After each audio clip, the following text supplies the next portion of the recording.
Hi, it's Catie Harris, and this is an episode of the NursePreneurs Podcast. And today we have John Egan on, who is the content architect. I love it. John, thanks so much for being here with us today. Oh, well, thank you for having me. Yeah, absolutely. So, why don't you give us a little background about you and how you became the content architect? So, I have a background in journalism as I was a newspaper reporter and editor for as more years than I care to admit. And then in 2010, I fell into content marketing, not even knowing what it was.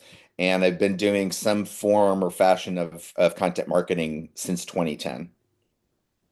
Okay, so I mean, just to kind of get this out of the way, 2010, I feel like content marketing was huge. And with the invention or the proliferation of AI, how has that kind of changed what you're doing? AI is having an effect on content producers like me. I don't see us going away. And you still need the human touch with content, and AI can't provide that. It can help you craft outlines or polish content or create things, but you run into the danger if you create too much AI generated content of it sounding like everything else that's out there because AI is pulling from the internet. And I recently did a search for a topic, and what it ended up pulling up was a lot of the information that was from my client's website that I'm trying to rewrite. So you can run into issues where it sounds the same as everybody else, and you don't want that. You want to inject people into your content, not just plaster the internet with information that AI cranks out. Yeah, and that's a really interesting point because AI does just accumulate kind of everything that it finds on the web and then generates what's most popular, and that doesn't necessarily mean it's right. And I get this all the time, like with my brother. I've always been trying to start him on iodine, and he's like, "Oh, I just did Chat GPT, and it told me that, and it gave it spewed out all this stuff." And I'm like, Matt, I'm like, Well, whether it's iodine or something else, ChatGPT is not perfect. Humans right. aren't either. So if you decide to use AI in your content marketing strategy, don't rely on that as the final word on whatever topic you're writing about. Exactly. All right, so let's go back to the content marketing. So, what does that encompass? What does it? What does it actually mean? So content marketing is basically a way for your brand to get its name out there, to get brand authority, to get people to notice you. And that can be anything from blog posts to videos to podcasts to case studies to white papers to videos. I mean, there's a whole range of things that you can do with content marketing these days. And it doesn't have to be all or nothing. You can pick and choose what works best for you and what works best for your audience. And how do you help people with that? Because, as a small business owner, I own NursePreneurs and I also own a clinic. And it's like, I got to do videos and Instagram and TikTok and write blogs and, put out these white papers, write books. Like it's overwhelming. Well, there are a couple of ways you can approach this. First of all, in terms of who your audience is, do some research. I mean, you see the people who are doing business with you. Who are they? Where are they online? Are they on Facebook? Are they on LinkedIn? Are they on TikTok? Are they on Instagram? You don't have to plaster the internet with content in hopes that something sticks. Stick to a place on the internet where you know they're going to find your content. It could be an e-newsletter that you put out every week. It could be blog posts on your website. It could be LinkedIn posts. It could be any number of things. But you've got to know where your audience is in order to be able to reach them. You can't just throw stuff out there and be like, oh, voila, it worked. You have to have some sort of strategy with it. The second thing I wanted to mention, based on what you just said, is you don't have to do it all. If you just put out one blog post per week and keep up with that, as long as it's high quality, that's what matters more than quantity.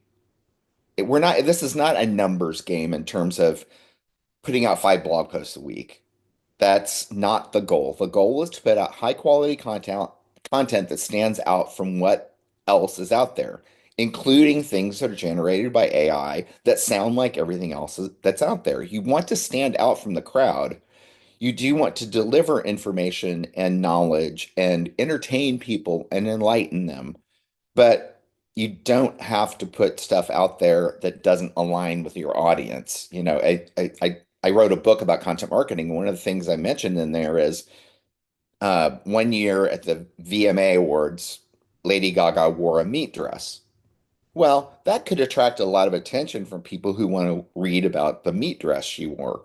But if you're in the healthcare clinic business, does that really make sense to do a blog post about her wearing a meat dress? Probably not.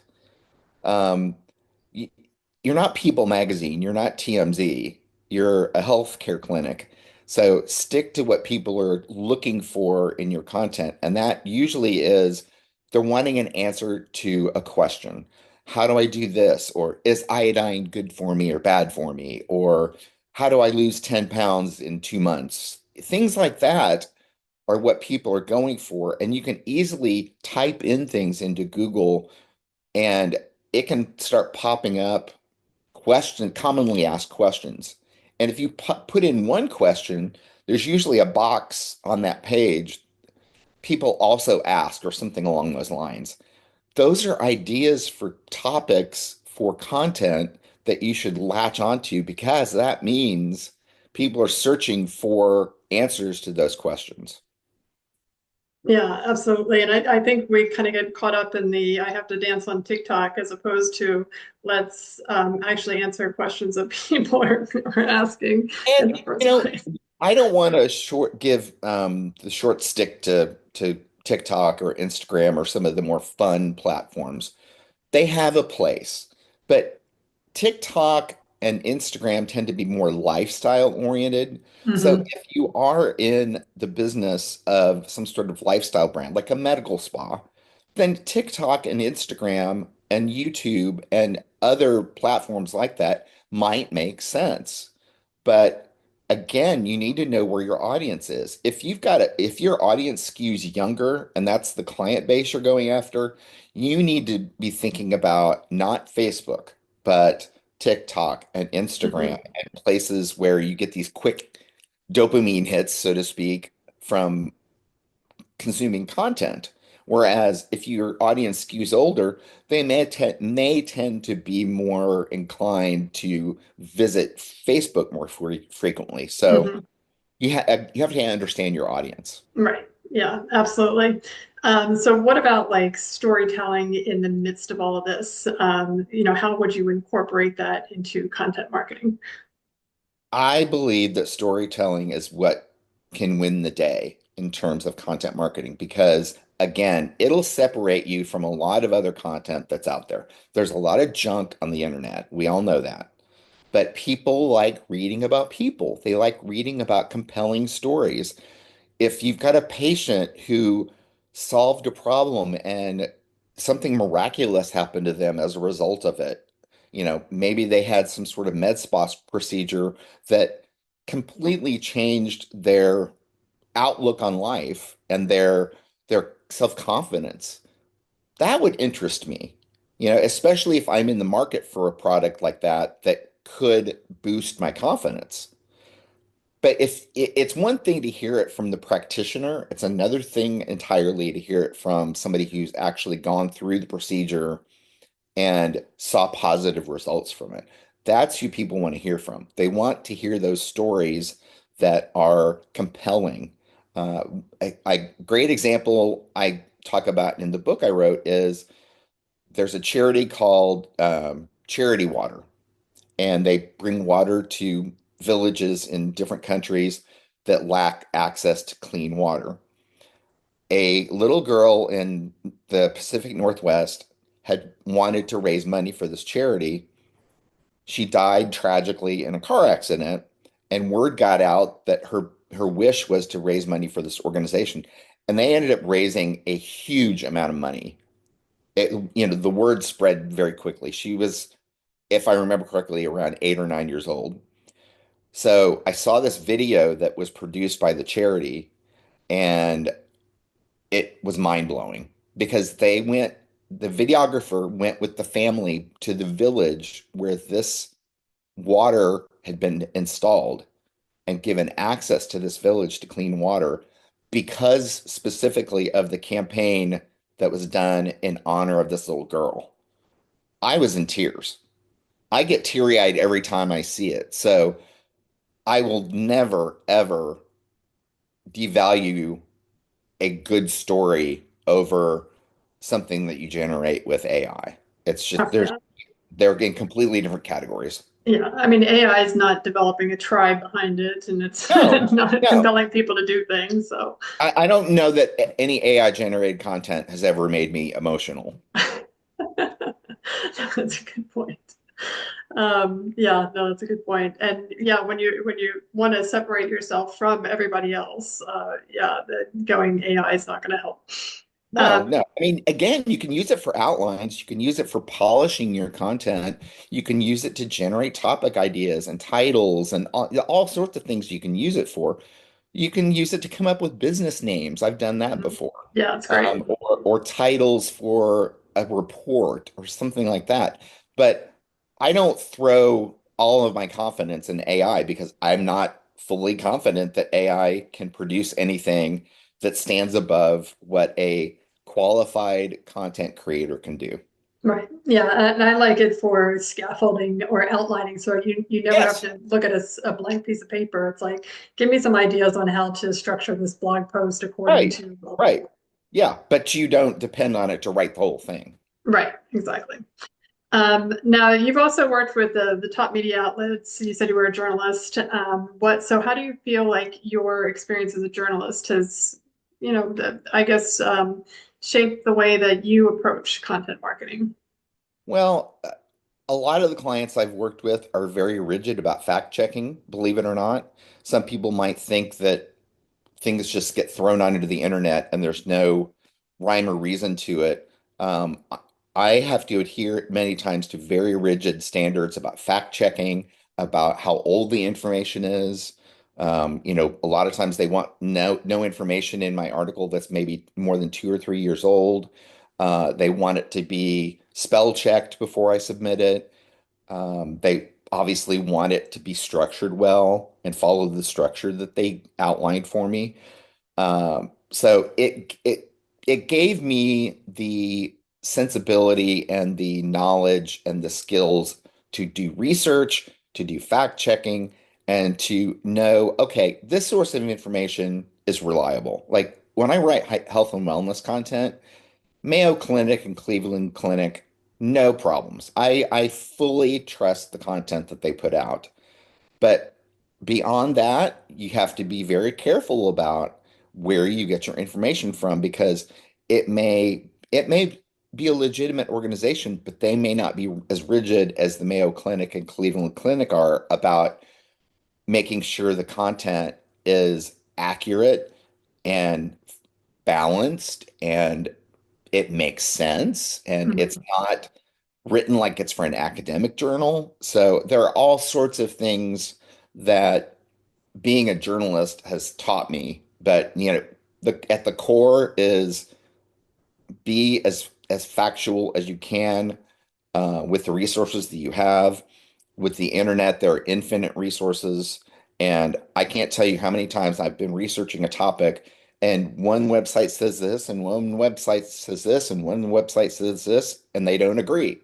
Mhm. So I often have to then settle on, okay, which of these websites has more authority than the other? And does it line up with a lot of the other information I'm seeing? And then I can say, okay, I will use this source of information for whatever it may be. If it's a statistic about obesity in America, for instance, if it's a reputable source, a federal agency, a research report, something like that, I can rely on that. But if it's some, no offense to any bloggers out there, but you have to go to the original source.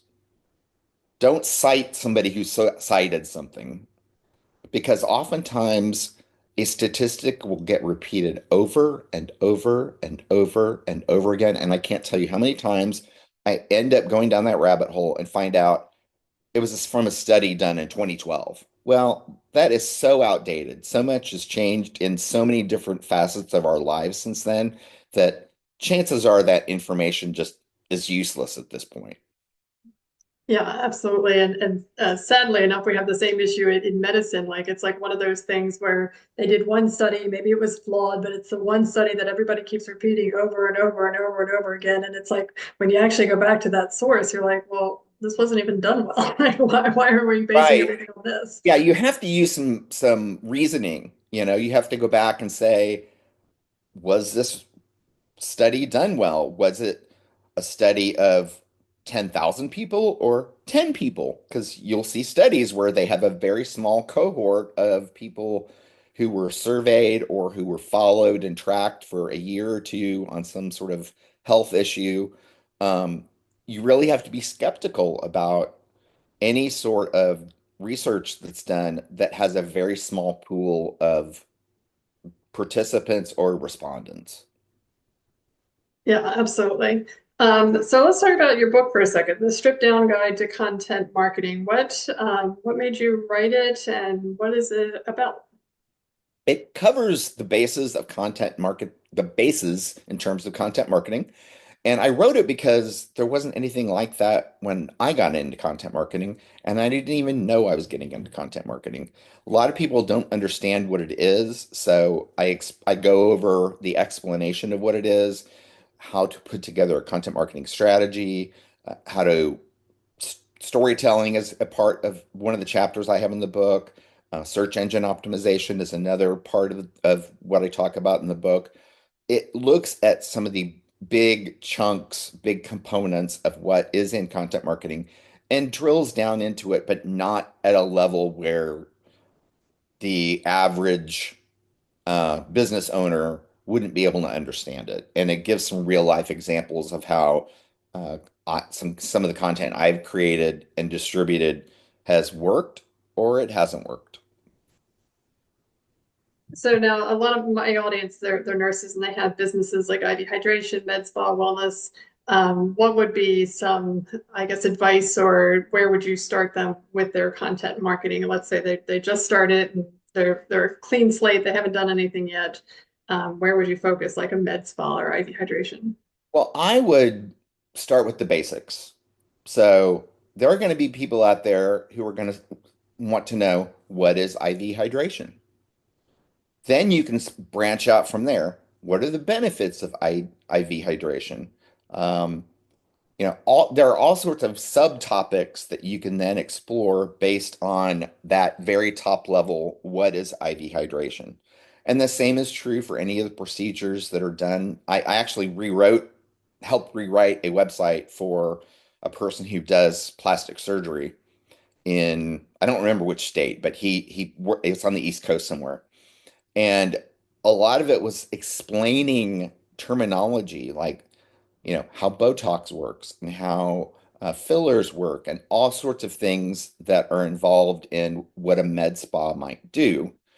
Because oftentimes we assume people understand what Botox is and what it does when they don't. And so it's very common for people to ask, what is Botox? And then you can go branch out from there and maybe do a blog post or a video about some of the key benefits of Botox and how much does Botox cost? And it doesn't all have to be crammed into one piece of content.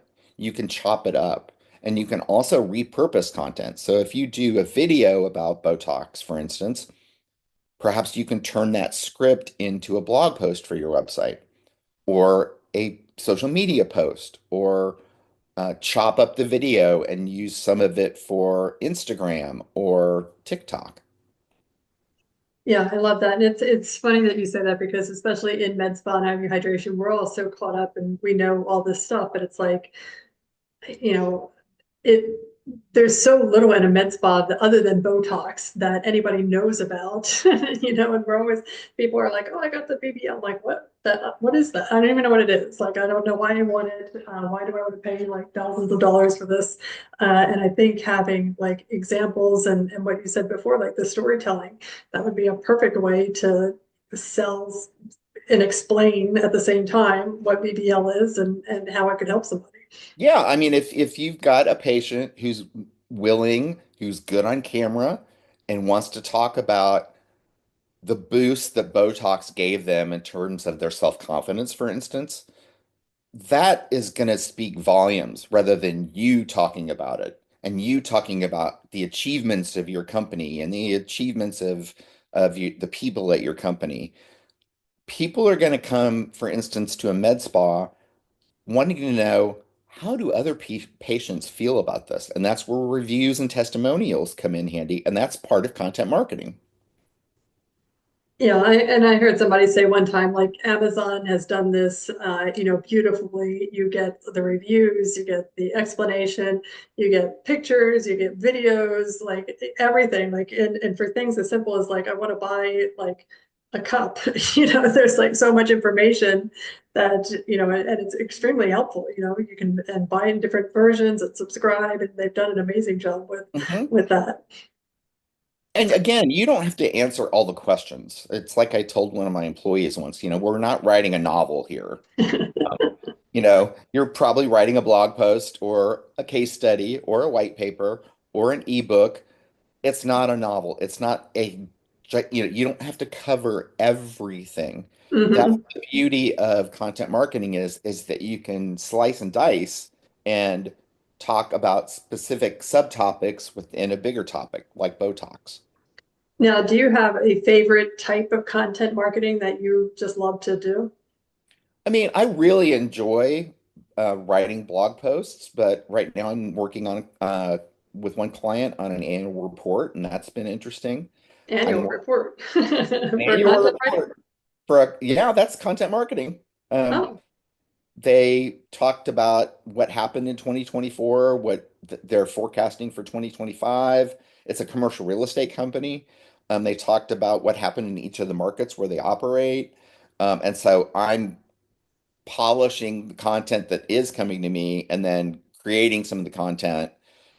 Basically, I'm the editorial consultant for this project. There's also a project manager and a designer, so we're all kind of working together to put together a cohesive package about that company and taking a snapshot of it in 20 for 2024, but also looking ahead to 2025. okay. And what is, I guess, your vision for your business and what you're doing is, are you doing exactly what it is, or do you have something coming out in 2025? So I have shifted a little bit. I was doing a lot in personal finance, and the demand from the companies that I was writing for has gone down for personal finance content because of some Google algorithm changes. And that's something you always have to be mindful of is that Google is the big search engine in the sky. And, whatever Google wants, Google gets because Google is very, very, very, very well used all over the world. But people may be surprised that one of the other big search engines is owned by Google, but it's actually YouTube. So keep that in mind when you're creating videos, is that you need to make sure that you're putting in search terms that'll help people find your content on YouTube.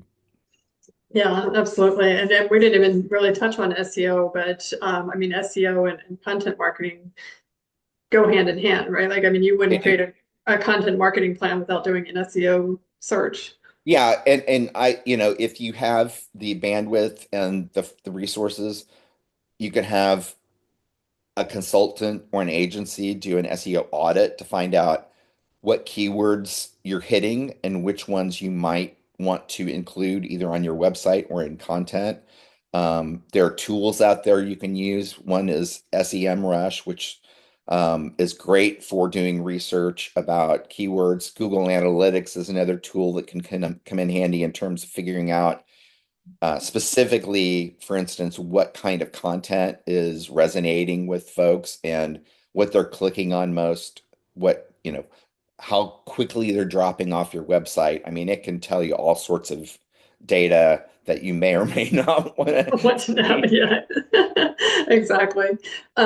So if for a new business, do you think it's worth the investment of diving into SEO, maybe getting an SEO specialist to help you set up your website and your content plan? At least at the outset. And I will say that SEO and content marketing are joined at the hip, but there are people who specialize in SEO and there are people who specialize in content creation and distribution. They're not necessarily the same person. So you may need to tap into the expertise of somebody who's really, really knowledgeable about SEO.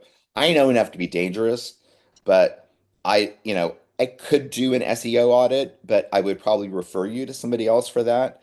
But if you want content marketing strategy, content marketing planning, editorial planning, idea generation, those sorts of things, you would come to somebody like me. And there's Yeah, plenty of us out there who are working on an independent basis. So you don't have to hire an agency with 20 people and work with a junior person. You can right. work with senior people like me who are consultants and get high quality work, whether it's on SEO or web design or content marketing or social media marketing.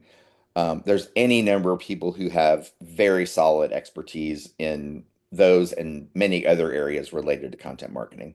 Yeah, I mean, I see SEO as like the more technical numbers, detailed oriented stuff, whereas the content marketing is more creative.